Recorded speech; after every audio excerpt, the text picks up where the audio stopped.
पूरा पख्तून बेल्ट से वो दहशतगर्दी के नरगे में है। तो हमारे साथ तो हम बंदूकों वाले लोग तो हैं नहीं कि बंदूक उठा के उसका मुकाबला करें। हमारे साथ हारमोनियम है, हमारे साथ रबाब है, गिटार है, तबला है। हम उसके साथ इसी से मुकाबला करते हैं और वहाँ हम जीतते भी हैं।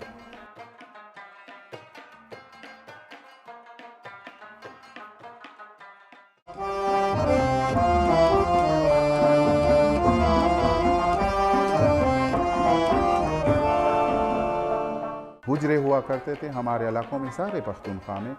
छोटे जो होते थे वो ज़्यादातर रबाब और मंगे, हमारा मटका, वो बजाते थे बतौर रिदम।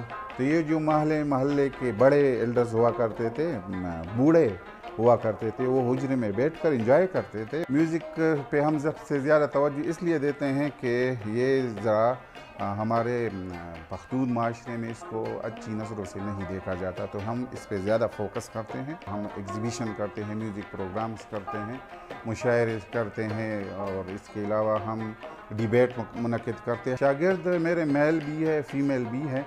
इधर तो फ़ीमेल का थोड़ा मसला है। हम ये इलाका जो है गाँव है, लोग इतने रोशन ख्याल नहीं हैं, इतने अभी वो नहीं है, माहौल इतना ऐसा नहीं है।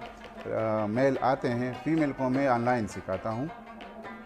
पेशावर के हैं, सवात के हैं, बोनेर के हैं, दीर के हैं। मौसीकी तो हमारे नफ्सियात से ताल्लुक़ रखती हैं। मौसीकी बहुत ज़रूरी है। इवन आर्ट बहुत ज़रूरी है कि इंसान के जो एक्टिविटीज़ होते हैं, जो तग दो होता है, जो भाग दौड़ होता है माशरे में जीने के लिए, उससे तक हार के हम ये वाहिद चीज़ है, पेंटिंग है, मौसीकी है, शायरी है, जो हमारी थकान दूर करती है, हमें वो एक सुकून, एक इत्मीनान बख्श देती है।